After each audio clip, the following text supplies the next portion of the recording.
Bonjour et bienvenue. Donc aujourd'hui, on parle de comment discerner le corps du Christ pour le mémorial. Qu'est-ce que c'est cette chose-là? Alors,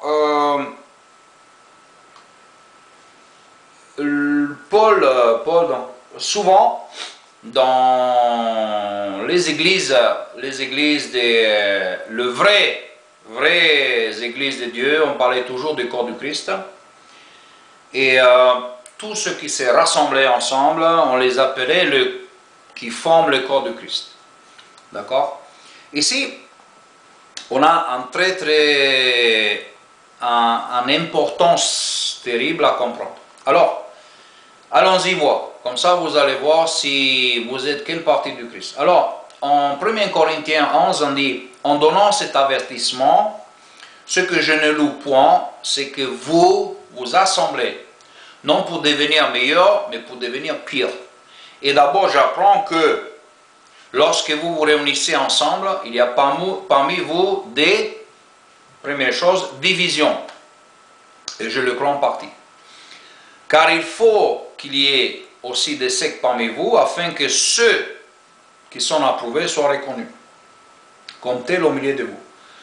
Lors donc que vous vous réunissez, ce n'est pas pour manger le repas du Seigneur, car quand on se met à table, chacun commence à prendre, deuxième chose, prendre son propre repas, et l'un a faim, donc un qui prend le repas, un a l'autre faim, tandis que l'autre est ivre. Donc quatre choses, division, prendre le repas, avoir faim, et l'autre il est ivre. N'avez-vous pas de maison pour y manger et boire? Ou méprisez-vous l'église de Dieu et faites-vous honte à ceux qui n'ont rien? Que vous dirai-je? Vous louerai-je? En cela, je ne vous lue point. Car j'ai reçu du Seigneur ce que je vous ai enseigné, c'est que le Seigneur Jésus, dans la nuit où il fut livré, prit le pain et après avoir rendu grâce, le remplit et dit, ceci est mon corps qui est rompu pour vous. Faites ceci en mémoire de moi. De même, après avoir soupé, il a pris la coupe et dit, cette coupe est la nouvelle alliance et mon sang. Faites ceci en mémoire de moi, toutes les fois que vous en boirez. Car toutefois que vous mangez ce pain et que vous buvez cette coupe, vous annoncez le mort du Seigneur jusqu'à ce qu'il vienne. C'est pourquoi celui qui mangera le pain ou boira la coupe du Seigneur indignement, sera coupable envers le corps du Seigneur, corps et le sang du Seigneur. 28. Que chacun donc s'éprouve soi-même, et qu'ainsi il mange du pain et boive de la coupe. Car celui qui mange et boit sans discerner le corps du Seigneur, mange et boit un jugement contre lui-même. Voilà, ici donc, beaucoup ils adorent ça, surtout les églises. L'église, il aime bien mélanger le début avec le fin. Donc en fait, on a vu que quand les gens ils se rassemblent, déjà, souvent, dans plusieurs, c'est dit en pluriel, il dit quand vous rassemblez,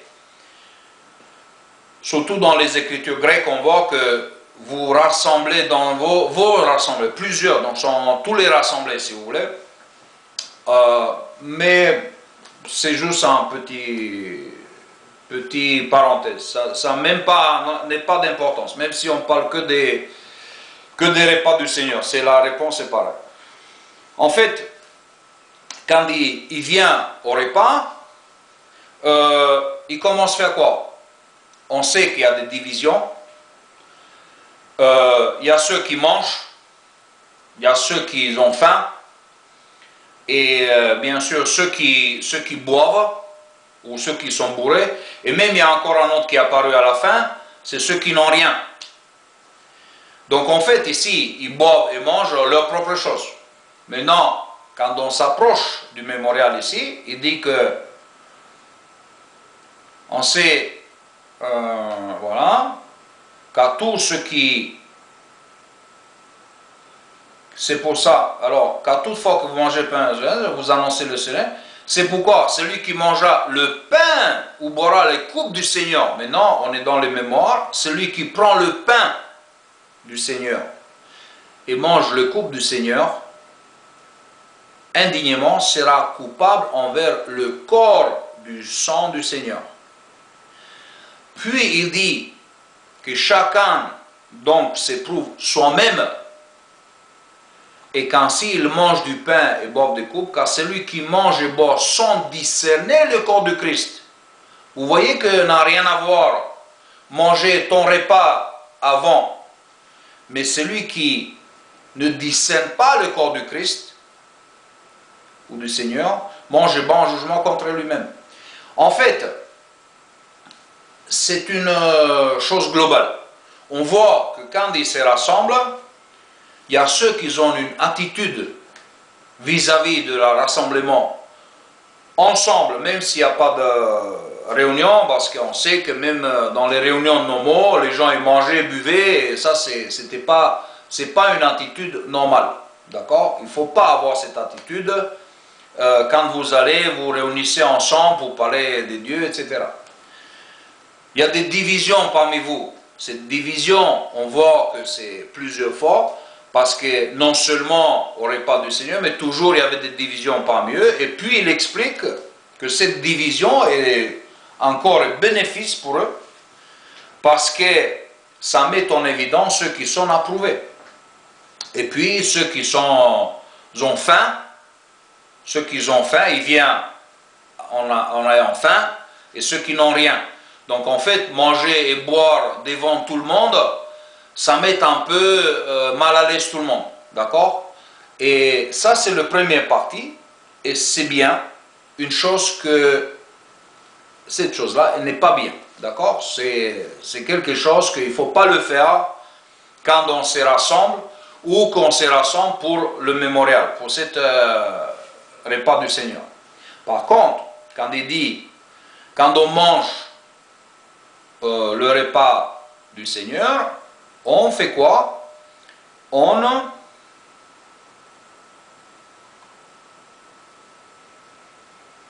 annonce la mort du Seigneur. C'est-à-dire que maintenant, on est dans le repas, on est en train de manger et boire, et c'est si longtemps qu'on le mange et on boit, si longtemps qu'on mange et boit, on annonce la mort du Seigneur. Maintenant, on est passé du repas, il dit que c'est pourquoi celui qui mangera le pain et boira le coupe du Seigneur indignement, donc sera coupable envers le corps et le sang du Seigneur. Donc il faut que la personne qui le mange et le boit, cet vin, qu'il mange et boit pas indignement. Parce qu'il dit en 28 que chacun donc s'éprouve soi-même, car celui qui mange et boit sans discerner le corps du Seigneur mange et boit un jugement contre lui-même. Donc ici il y a un sixième élément. Donc il y a division, il y a ceux qui mangent avant le repas du Seigneur, ceux qui ont faim, ceux qui sont bourrés et ceux qui n'ont rien. Et puis ceux qui ne distinguent pas le corps de Christ. Il y a 6 choses ensemble. Donc toutes ces 5 choses, c'est dégoûtant, c'est dégueulasse, mais aussi un autre qui ne discerne pas le corps du Seigneur. D'accord? Il dit que chacun s'éprouve, donc il faut se tester en plus. Il faut se tester pour distinguer, pour discerner le corps du Seigneur. Donc ici, on revient sur 28, il dit que chacun donc s'éprouve soi-même, l'élément 6 ou 7e si vous voulez, 6, et qu'ainsi il mange du pain et boit des coups, car celui qui mange et boit sans le discernement, mange et boit un jugement contre lui-même. Donc, qu'est-ce qu'il faut? Il ne faut pas qu'on ait division, parce que ce n'est pas bien d'avoir division parmi nous, d'accord? Donc, vous allez là-bas et vous allez avoir des divisions, vous avez des disputes avec l'un l'autre, comme Jésus l'a dit, si tu fais ton offrande, fais la paix avec ton ami, d'accord? Puis, il ne faut pas manger dans la salle tandis que les autres, on vous regarde, ils ont faim, ils n'ont rien, et non plus arriver déjà picolaccio, bourré comme ça. Ça, c'est pas bien. Donc, il ne faut pas le faire. Maintenant, reste encore deux choses. Tester soi-même. Bien sûr, tester en vis-à-vis de comment ça s'appelle, le discernement. Comment on discerne le discernement du corps du Christ. Donc, on a évité les premières 5 choses, il nous reste le discernement, c'est tester, et discernement, le corps du Christ. Donc, mais qu'est-ce que c'est ce corps du Christ? Alors, on va aller voir ça dans le 1er Corinthiens 12. Et plus, je ne sais pas, on verra. Il dit, car comme le corps est un et a plusieurs membres, et comme tous les membres du corps, malgré leur nombre, alors, je lis très mal, répétez encore une fois, car comme le corps est un et a plusieurs membres, et comme tous les membres du corps, malgré leur nombre, ne forment qu'un seul corps, ainsi en est-il de Christ. Nous avons tous en effet été baptisés dans un seul esprit, pour former un seul corps, soit juif, soit grec, soit esclave, soit libre. Et nous avons tous été abreuvés d'un seul esprit. Un seul. Ainsi, le corps n'est pas un seul membre, mais il est formé de plusieurs membres. Si le pied disait, parce que je ne suis pas main, je ne suis pas le corps du Christ, ne le sait-il pas du corps du Christ pour cela? Si l'oreille disait, parce que je ne suis pas un œil, je ne suis pas du corps, ne serait-il pas du corps pour cela? Si tout le corps était un œil, où serait-il lui? S'il était tout lui, où serait l'odorat? Maintenant, Dieu a placé chacun des membres dans le corps comme il a voulu. Si tout était un seul membre, où serait-il le corps? Maintenant, donc, il y a plusieurs membres et un seul corps. L'œil ne peut pas dire à la main, je n'ai pas besoin de toi. Ni la tête dire aux pieds, je n'ai pas besoin de vous. Mais bien plutôt, les membres du corps qui paraissent être le plus fiables sont nécessaires. Et ceux que nous estimons être le membre honorable du corps, nous les entourons d'un plus grand honneur. Ainsi, nos membres, le membre honnête, reçoivent le plus grand honneur. Tandis que ceux qui sont honnêtes n'en ont pas besoin.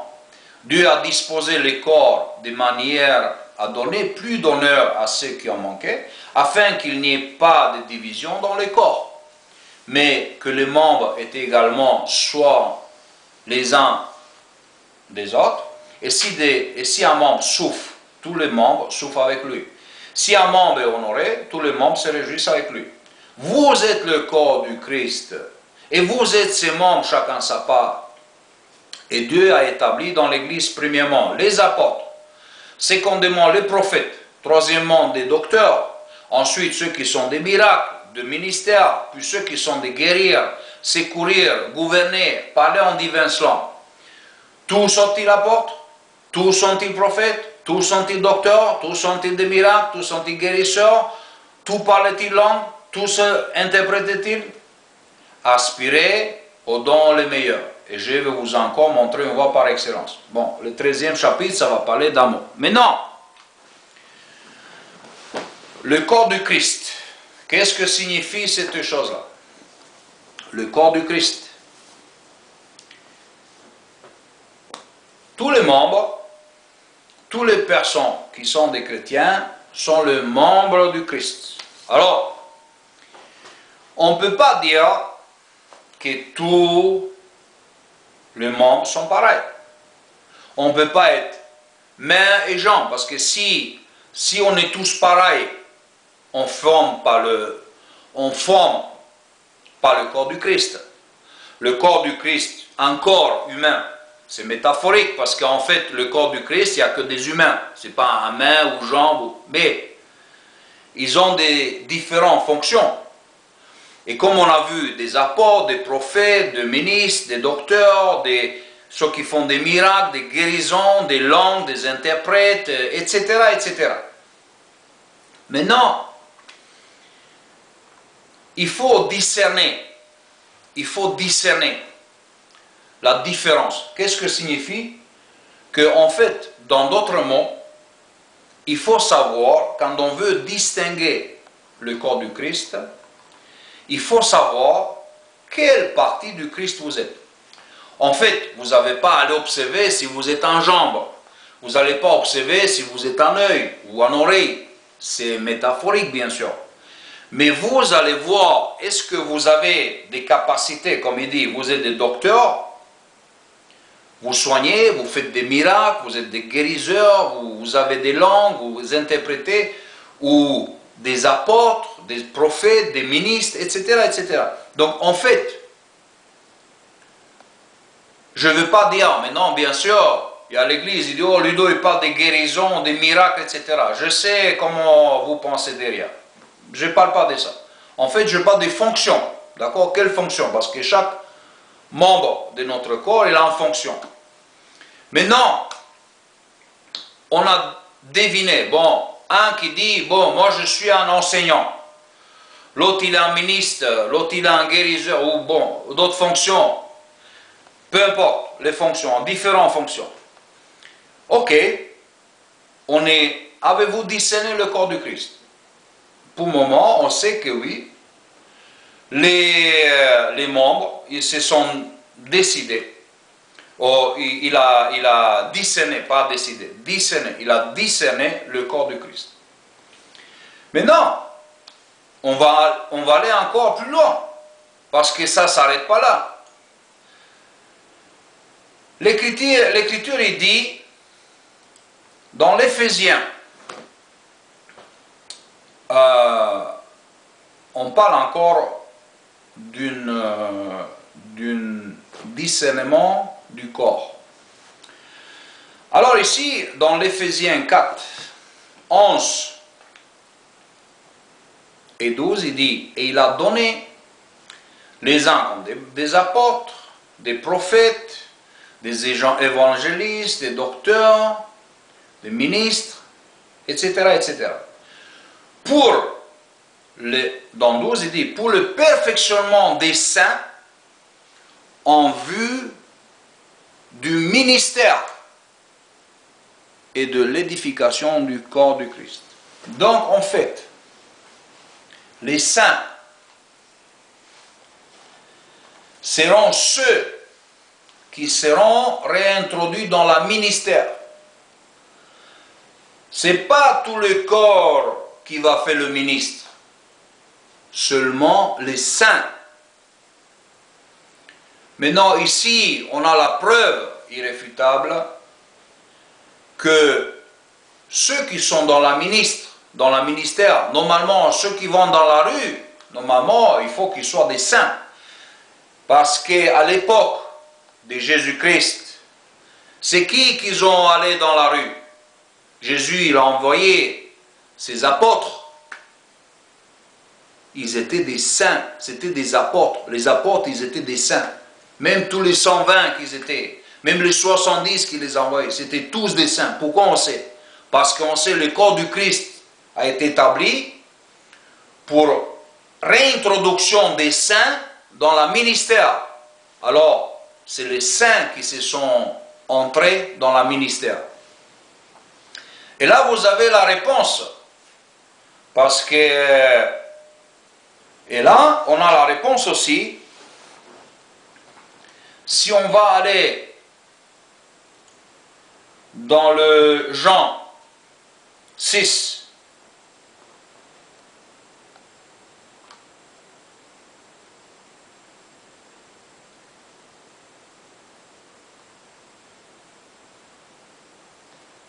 alors je me suis trompé complètement. 6, Jean 6, 53, oui. Jésus leur dit, en vérité, je vous dis, si vous mangez la chair, si vous ne mangez la chair du Fils de l'homme, et si vous ne buvez son sang, vous n'avez point de vie en vous-même. Celui qui mange ma chair et qui boit mon sang a la vie éternelle, et je le ressusciterai au dernier jour, car ma chair est vraiment une nourriture et mon sang est vraiment un breuvage. C'est à qui parle ici Jésus? C'est aux apôtres, aux saints apôtres si on veut. Pourquoi? Parce qu'ils étaient des ministres. Eux, ils formaient le corps, comme ici dans Éphésiens 4, 11 et 12, il dit, ils étaient ceux qui étaient perfectionnés pour être introduits dans le ministère. Donc ils étaient déjà en ministère, d'accord? Et ces apôtres-là ici, ils étaient les saints ministres, d'accord? Maintenant, on comprend c'est qui peut manger et boire du pain et du vin, d'accord? Parce qu'ici, il n'y a aucun doute sur ça, d'accord? C'est les saints, ok? Les apôtres, ils étaient saints. Le corps du Christ, comment on discerne le corps du Christ? Il faut savoir quelle partie du corps vous êtes, d'accord? Est-ce que vous êtes une bras? Est-ce que vous êtes un épaule? Est-ce que vous êtes un oreille? Disons que le ministre, c'est la jambe. Mais si vous êtes en jambe, vous êtes pour le ministre. Alors bien sûr que vous étiez un saint pour aller dans le ministère. Mais si vous êtes un bras, vous constituez le corps du Christ pour réintroduire les saints dans le ministère. À ce moment-là, Jésus confirme que tous ceux, Jésus n'a pas parlé aux foules, Jésus parle aux saints, aux oints, aux apôtres, d'accord? Il parle à ses apôtres, il ne parle pas aux autres. Donc le corps du Christ, quelle partie du corps du Christ les apôtres ils sont? Mais ces apôtres, ce sont des ministres, d'accord? Il n'y a pas de souci sur ça. Donc, le corps du Christ, qu'est-ce qu'il parle Paul? Qu'est-ce qu'il faut discerner? Est-ce que vous êtes un ministre? Est-ce que vous êtes un saint? Si vous n'êtes pas un saint, ce n'est pas la peine. Pourquoi? Parce que si vous ne discernez pas le corps du Christ, vous allez faire quoi? Vous allez manger et boire pour votre jugement. Et bien sûr, ça, j'aimerais l'expliquer comme je parle ma langue. Hein? Donc en français, peut-être je ne peux pas l'expliquer aussi joliment comme je peux dans ma langue. Mais je vais vous dire une chose là, d'accord? Ceux qui... Là, il n'y a plus d'explication. Ça, c'est ma dernière explication. Parce que beaucoup qui viennent me raconter que ceux qui ont mangé avant le repas du Seigneur, ils ont bouffé un sandwich dans l'église là-bas, où il y avait des divisions parmi eux, où ils étaient bourrés, ça signifie qu'ils ne pouvaient pas discerner le corps du Christ. Mais quelle honte ça! Quelle honte, n'est-ce pas? Ça, ce n'est pas le corps du Christ. Le corps du Christ, il est bien évident. Comme il dit Paul, il a bien décrit qui sont le corps du Christ. C'est les apôtres, c'est les enseignants, c'est le docteur, c'est le ministre, c'est tout ça. Après, il y a tous ceux qui font des miracles. Donc, ça c'est le corps du Christ. Qu'on ait plusieurs membres. Et ça qu'il faut discerner. Comment en Éphésiens 4, 11, il est clairement identifié. Quand Jésus dit, il a donné des apôtres, des ministres, des prophètes, des évangélistes, des pasteurs, des docteurs, pour le perfectionnement, ou il y a d'autres versions qui disent pour la réintroduction des saints, pour la réintroduction des saints, en vue de l'œuvre du ministère et de l'édification du corps du Christ. Vous imaginez? Donc ici, l'explication, il n'y a pas de doute, il n'y a pas de magouille. On ne peut pas déformer les choses. Parce que tous ceux qui veulent déformer les informations, ils vous disent oui, parce qu'il a mangé avant prendre le repas des seigneurs, il a commencé à manger, l'autre il était bourré. Et ça, c'était à manger indignement du repas. Non, ça c'était juste une chose qui n'est pas digne d'entrer dans une salle. Comment tu fais? Tu vas comme un clochard là-bas, tu as des divisions, tu te disputes avec quelqu'un, tu as une dispute avec quelqu'un dans la salle, tu te disputes avec, tu te disputes, tu fais ça, tu manges dans la salle, tu viens bourré, ça c'est manque de respect. Mais il faut discerner le corps du Christ. Et là, on va plus profondément, parce que le corps du Christ, on est tous différents. Même si on est un corps, mais il dit, même s'il y a un corps, mais il y a plusieurs membres. Et ça, on ne peut pas le réfuter. Puisque, après, il vient encore, il dit, dans l'Éphésiens 4, 11 et 12, il dit, voilà, c'est le Christ, il nous a donné des apôtres, des ministres, des prophètes, des évangélistes, des pasteurs, des docteurs, pour le perfectionnement des saints, pour la réintroduction des saints dans les œuvres du ministère et de l'édification du corps. Alors ça, qui peut me dire, tous ces intelligents, tous ces théologiques, qui ont la logique des théos, qui peut me dire ça? Parce que là, ici, il ne peut pas tourner, parce que toutes les versions bibliques, il parlent de ça. Qu'il a donné tous les membres du corps, et pour la réintroduction dans des saints dans le ministère. Ça, c'est irréfutable. Toutes les Bibles sont pareilles. Et là, il ne peut pas, parce que seulement les saints, ils peuvent aller dans la rue pour faire leur ministère. D'accord? Ici, on sait que les saints, ils étaient perfectionnés pour ça. Et c'est irréfutable. Puis, si on va encore plus loin, on peut aller encore plus loin un peu, si vous voulez. Par exemple, ici dans